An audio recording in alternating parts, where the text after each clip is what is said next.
film which changed the business of Hollywood, the business of marketing, and the business of horror movies. The Blair Witch Project opened in limited release 25 years ago today and grossed nearly $250 million on a budget of $60,000. And it's all because of me that we're here now. Hungry and cold and hunted. Just want to apologize to Mike's mom and Josh's mom and my mom. Tell me where you are, Josh!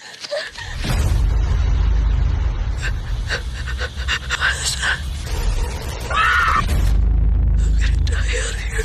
And we're back, like we never left. Welcome to episode 246 of the Confessions of a Not-So-Dangerous Mind podcast. I'd like to thank you all for spending some of your steamy Sunday afternoon here with me in New York. Once again, we're going to skip past all that promotional jazz and get right to the guts of the episode. Today marks the 25th anniversary of the Blair Witch Project.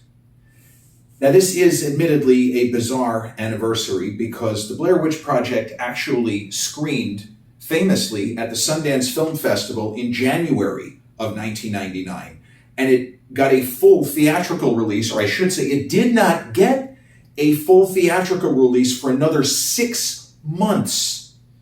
July 30th, 1999 was the full release, but July 14th, it opened limited a couple of theaters in the city, I believe one theater on Long Island. They may have done like a Los Angeles Grauman's Theater kind of a premiere. That's usually what it means when something opens in limited release. But 25 years of the Blair Witch Project. And back in the days, long decades before streaming, when a movie such as the Blair Witch Project, or if you want to go back 8 years prior, Reservoir Dogs, another independent film which changed a lot of the calculus of these things. When something screened at the Sundance Film Festival, it was only the people that were at that festival who would get to see the movie, and then maybe at a different festival. Unless there was an exact or precise release date or process of distribution deals, you don't have any idea when you're going to see it. Nowadays, it's completely different because you could have a much buzzed about film that ends up not selling immediately at a film festival, and then 2 days later, it sells to Apple Plus, and away we go. You might be able to see it on streaming a couple of days, a week later, 2 weeks later. Totally different 25 years later. The Blair Witch Project, when it screened at Sundance, people went crazy. And I mean that in the best possible sense. There were certain segments of those at screenings that didn't get it, didn't think it was scary, didn't understand why everyone else was buzzing so intensely about this low-budget, well, found footage, it wasn't really a thing, but a low-budget found footage film. 3 student filmmakers set out to make a documentary about a witch called the Blair Witch, and they get lost, and there you go. That's basically the movie. It captured a mood, and it struck a nerve with an overwhelming percentage of people who attended, and they had multiple screenings. It's something that, from my understanding, it's not normally done at festivals. It is a fan-friendly idea, a film festival such as Sundance, but in general, you're not just having extra screenings for shits and giggles. If there are extra screenings, it means that people were clamoring for them, and the way that the organizers of the festival would justify it would say stuff like, we can get the filmmakers a better deal. We're going to make the people happy. More people will be able to see the film, and they'll probably get a better deal. And it's literally what happened. So a company called Artisan Entertainment ended up handling the distribution, and people like me, and not just me, people who knew, okay, this is a fictional film in the guise of a documentary about student filmmakers who disappeared. Where are they? But all the way back in January of 1999, I knew that this is not a snuff film. This is a horror film. This is a created, crafted motion picture designed to shock and terrify. Without going into specifics, I got that. I understood this is not real. But I was upset because the level of excitement and passion in many of the dispatches from that Sundance Film Festival, I needed to see this movie ASAP. And after the sale and the idea of distribution, there was an announcement that we were going to have to wait more than 6 months. Well, it would have been just about 6 months, but more than 6 months for a general release. I have never, and you can take a shot at me if you want, I don't care, this is not a hill I'll go down on, but I have never scrambled, driven hundreds of miles, or even driven 80 miles to see a movie, one particular screening. I haven't done that. So theoretically, I could have tried to get tickets for, I don't think it played at Radio City Music Hall, but there was a big theater like the Astor, whatever it is, that was going to be screening it. I didn't do that. I waited till July 30th, but I could not wait to see that movie in a summer with Star Wars Episode 1, The Phantom Menace, Austin Powers, The Spy Who Shagged Me, a lot of big hitters in the summer of 1999. But the Blair Witch Project, I was looking forward to that even more than The Phantom Menace. I wasn't as geek for the prequel trilogy as I probably should have been as a Gen Xer who was a huge fan of the original trilogy. I was looking forward to it. But my love of horror films and the fact that so many different people I respected said, "You've never seen anything like the Blair Witch Project." Never seen anything like, couldn't wait.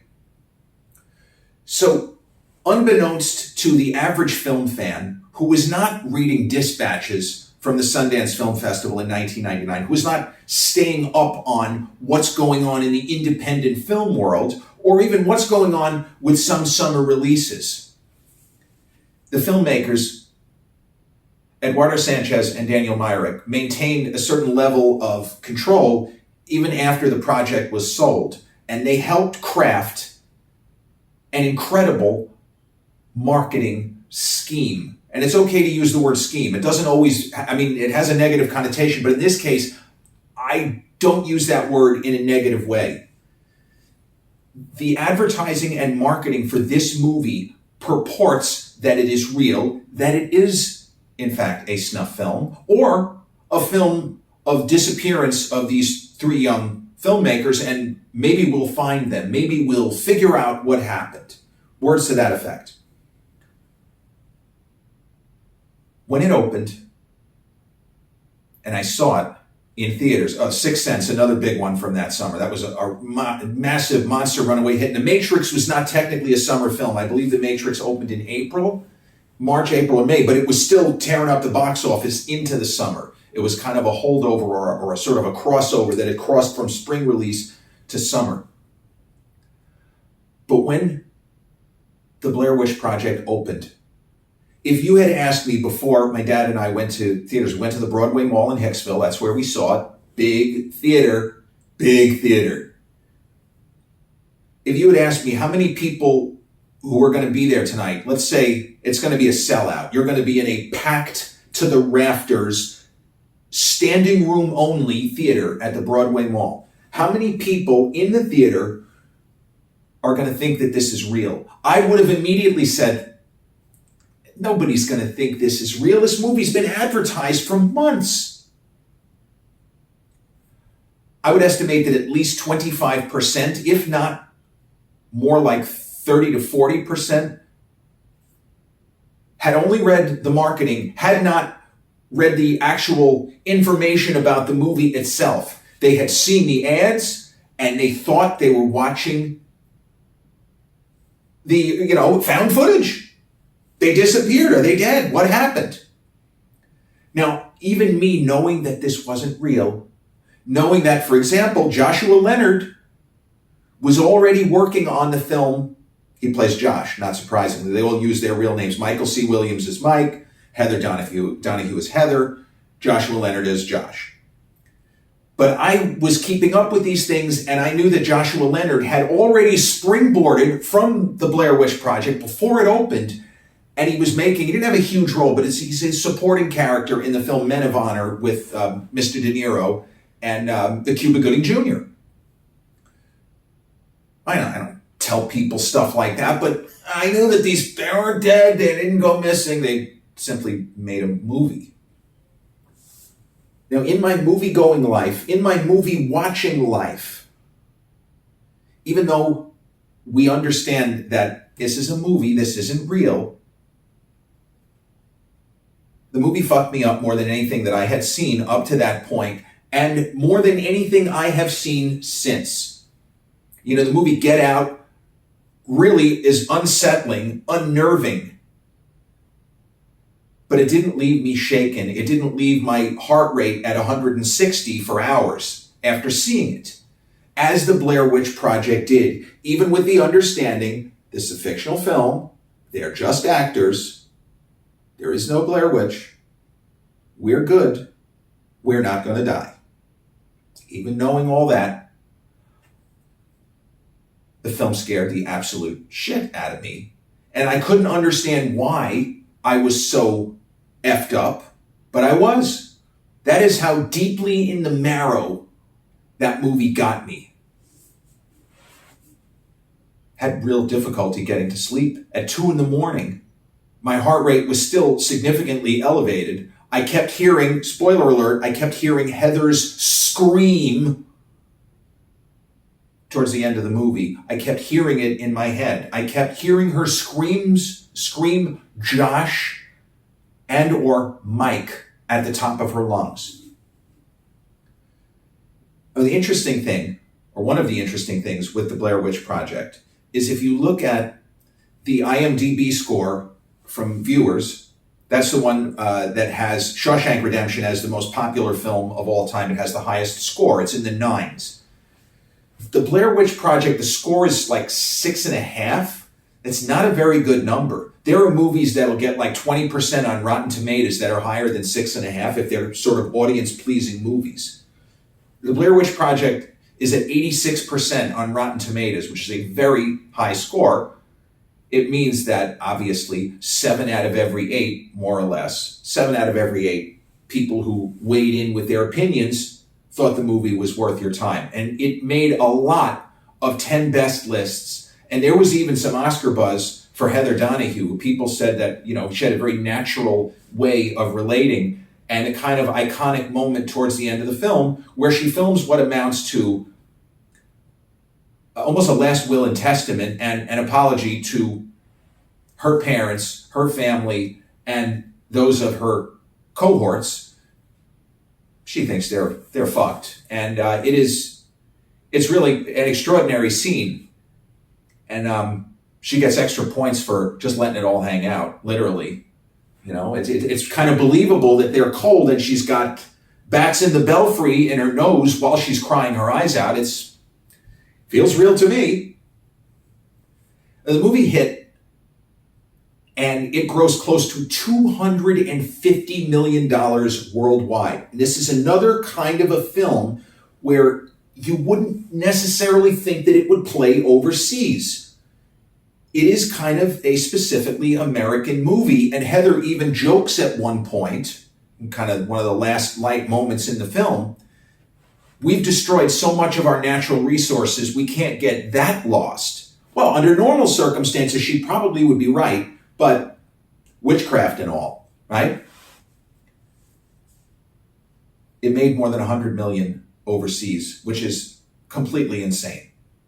But it shows, for all of the people, and I know plenty of people who hate this movie with a passion, saw it, hated it, it wasn't scary, it was fucking stupid, it was like the real world on acid, it didn't work, you don't see it, there's nothing happens, it's just a bunch of Gen Xers bitching and moaning for an hour and a half, whatever. But for the certain people, and a higher percentage of film critics had the same reaction as me, or if they weren't horrified, terrified, saw a level of quality that they weren't expecting. And that's why when I say the film made numerous 10 best lists, it did. There were a lot of critics that had it up there. 1999, as we know, is one of the best years that Hollywood ever had. It was a trailblazing, groundbreaking kind of a year with movies like The Matrix, with horror films like The Blair Witch Project, found footage. It pretty much created a genre.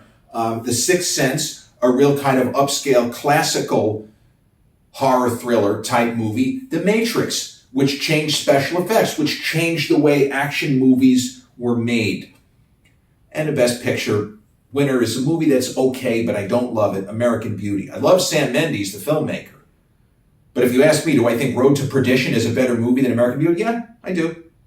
American Beauty is always very problematic for me. And not even because it stars Kevin Spacey. Spacey's performance is fine, won the Best Actor award. I do wish we could reboot The Matrix, and the version of The Matrix in which Tom Hanks takes a crack at American Beauty. Because he had later said, I wish that they had offered it to me. Because he ended up working with Sam Mendes in Road to Perdition, and that's where that came up. He said, that's a role I would have liked to have tried. And it's interesting because Hanks had played so many humble, good guy type characters. And here he was expressing, because Road to Perdition, his character has a moral center, but he's a fucking criminal. He's a killer. This isn't a nice guy. But Hanks was explaining and showing, I don't always have to play the same kind of character. As long as I understand them, I can play heels. I can play somewhat villainous characters. He tried to do it in 1990 with Bonfire of the Vanities, and that ended up being one of the great cinematic disasters from a perspective of prestige project, Oscar bait, humongous runaway best-selling novel, and the movie just came out and pretty much laid a big egg on the box office, critics and the public. Everyone was in lockstep with that. The movie cost a lot of money, critics didn't like it by and large, and audiences rejected it. But Hanks would have wanted to take a crack at American Beauty. Lester Burnham, that was the name of the character. But Spacey is great in that film, as he was fantastic, as we all know, in The Usual Suspects, where he won supporting, and he was terrific in Seven in 1995, and Outbreak with Dustin Hoffman and Rene Russo and Morgan Freeman and Donald Sutherland. 1995, that had a big, crazy year for Kevin Spacey. 3 major studio films that all outperformed expectation in Outbreak, Seven, and Usual Suspects. Usual Suspects, independent film, got kind of a small release, and then the reviews were so great, the actors were all amazing, it became a substantial box office hit. But as far as the Blair Witch Project, someone has to be first. And it was the first of what we now call found footage horror films, such as Paranormal Activity, that series. And there was Book of Shadows, Blair Witch 2, which was horrendous. That came out the next year. And there was the movie called Blair Witch in 2016, which also was not good. And there's been talk that Blumhouse and maybe even A24, not sure about A24, but that they're going to do a full reboot, a hard reboot of the Blair Witch Project. I think it's a waste of time. I don't think it's going to work. But what Eduardo Sanchez and Daniel Myrick did, it seems so obvious. And that's the thing, after something hits and people go nuts one way or the other. When, for example, a creator, or in this case, 2 creators, explain their process, you say to yourself, well, that's really simple. Anybody could do that. Yeah, but they didn't. So I do know about history of certain independent filmmakers who worked, in some cases, just outside of the studio system, just outside of Hollywood, and then within the system. And 2 people I'm thinking of, both very talented, Spike Lee, NYU guy, I think he still teaches there, and Robert Townsend, who was a stand-up comic who made a very successful independent film called Hollywood Shuffle for a lot less money than you would think, by calling in favors from everyone he knew in the movie business. And he was able to make a film that looked like it probably had at least a $10 million budget for around $100,000. And Spike Lee's early movies, such as She's Gotta Have It, he was able to, you get credit cards, you max out as many credit cards as you can, and you roll the dice and you take your chances. Now, I'm not sure if Daniel Myrick or Eduardo Sanchez, I feel like one of them may have taken out another mortgage on their parents' house, something like that. But they had a plan. They had an idea of what they were going to do. They didn't know that it was going to blow up and become the unbelievable sensation that it was. It was actually on the cover of Newsweek. The principal actors, Joshua Leonard, Heather Donahue, Michael C. Williams were on the cover of Newsweek. That is how deeply into the consciousness this film made it in not that much time. But what Sanchez and Myrick discuss, and I've watched the movie many times, but when I got the DVD, I listened to their director's commentary. And you can find this sort of information on the internet now, but in, circa late 1999 or 2000, this was not all on the internet. So listening to them explain their process, there's a little bit of a Larry David Curb Your Enthusiasm angle where on that show, from what we can gather, the actors always had a rough idea of what they were doing, but and Larry David wanted things to be as spontaneous and natural as possible, which would probably mean they did a ton of takes. But with the Blair Witch Project, the actors were not told exactly what was going to happen at various points. And that added to the sense of verisimilitude, the sense of realism, the sense of cinema verite, the sense of we're watching these people get fucked, figuratively speaking, in real time. And I like that Myrick and Sanchez pulled back the curtain on some of the most iconic and famous moments in the film. Because they talk about, again, I'm going to have to go into some spoiler territory, even though this isn't really a spoilers type movie, but there's a moment and they talk about this. We told the kids, and they really weren't much older than them, we told them that there's going to be some kind of a disturbance. We're going to wait till the three of you are asleep, and there's going to be some kind of a disturbance, and we just want you to run out of the tent and act scared, or words to that effect. So it turned out it was the filmmakers pretending to be the Blair Witch that is fucking with their tent, and they race out of the tent, and it's an incredible scene because it comes out of nowhere, and the panic, the actors sell the panic. And the way that the filmmakers talk about it is, yeah, they acted a little, but we genuinely fucked them up. They weren't expecting it. And, Michael was asleep, and his reaction feels like a guy who is terrified, not an actor who is finding terror somewhere in his memory bank to show it on screen. Now, towards the end of the movie, there is a classic, kind of almost a haunted house type of a setup. And our intrepid filmmakers have apparently, again, I could say spoiler alert, but if you're this far into this episode, I assume you've seen this movie. I'm not going to give it all away, but you understand what I mean. But they find what looks like a pretty broken down, beaten up house. And it's interesting. I remember the first time I saw it in theaters with my dad, that kind of fateful night, July 30th, 1999, when it opened in, big wide release. The filmmakers were not getting anywhere. They were walking in circles, presumably because there was some sort of enchantment going on that we don't see. Again, how to make the most of a limited budget. By doing that, by using this, by using the power of mind and the power of our imagination to scare the shit out of us. So they happen upon this house. And when you first see it, it looks like a normal house. And I got to be honest, when I'm like, oh, maybe they're getting out of the woods. Maybe they're going to be okay. You go into this house, and Mike and Heather start off more or less together. And what they did was, one of the cameras has a lag, and the other one is kind of like in real time. And this adds to just how fucked up and almost surrealist this scene is.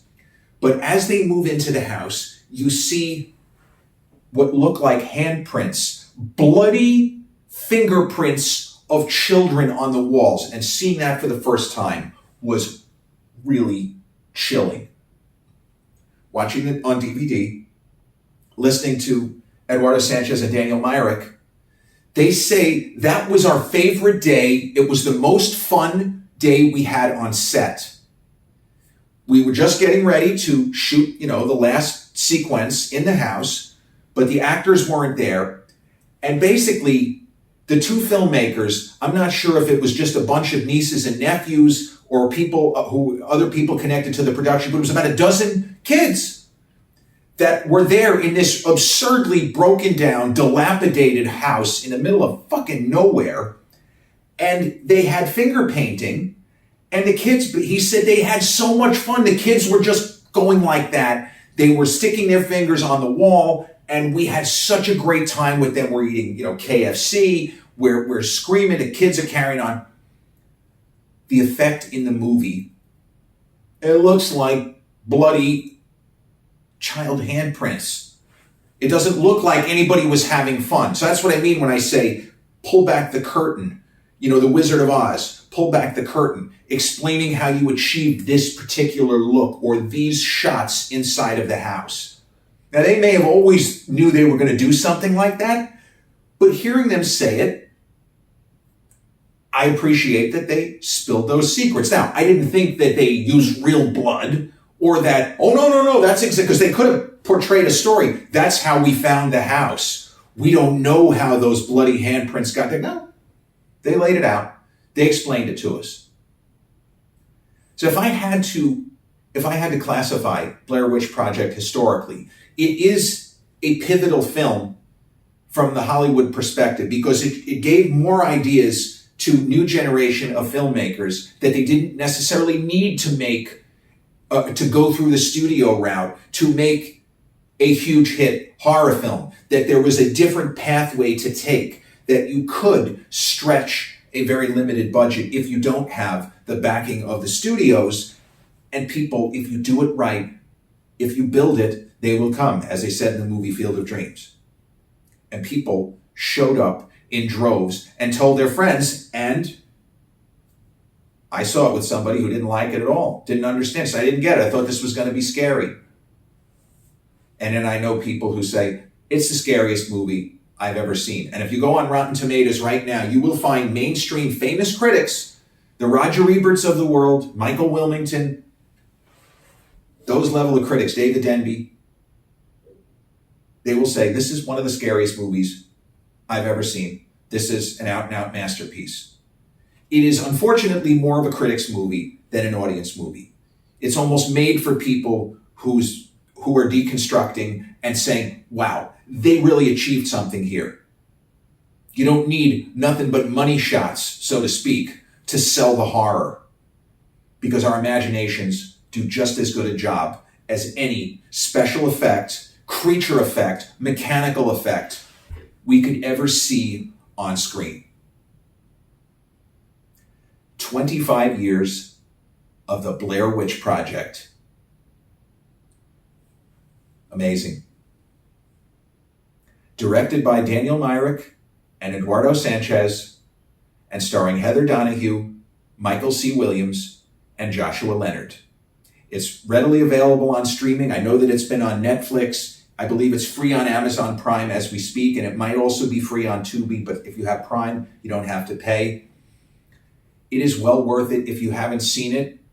Just from the historical perspective, even if you're not a big fan of horror. If you're not a big fan of horror, I think the film will work fine, because you're not expecting The Exorcist or that sort of a scare story. Give it a shot. And let me know in the comments what you think of the movie in general, because it is one of the most polarizing, if not the most polarizing horror films ever made, and certainly among the big hit horror films. Masterpiece, piece of shit, I want my money back. There is more of that with this film than almost any other horror film, I believe. This has been episode 246 of the Confessions of a Not So Dangerous Mind podcast. I'd like to thank you all for spending some of your steamy Sunday here with me in New York. If you checked out this episode on the YouTube channel, haven't done so already, please click like, subscribe, comment, share, turn on those notifications. Or if you catch this episode on the audio platforms such as Spotify or iTunes, same general rule applies. Click like, subscribe, share, and turn on those notifications. I'll be back with a new episode real soon. Till then, peace.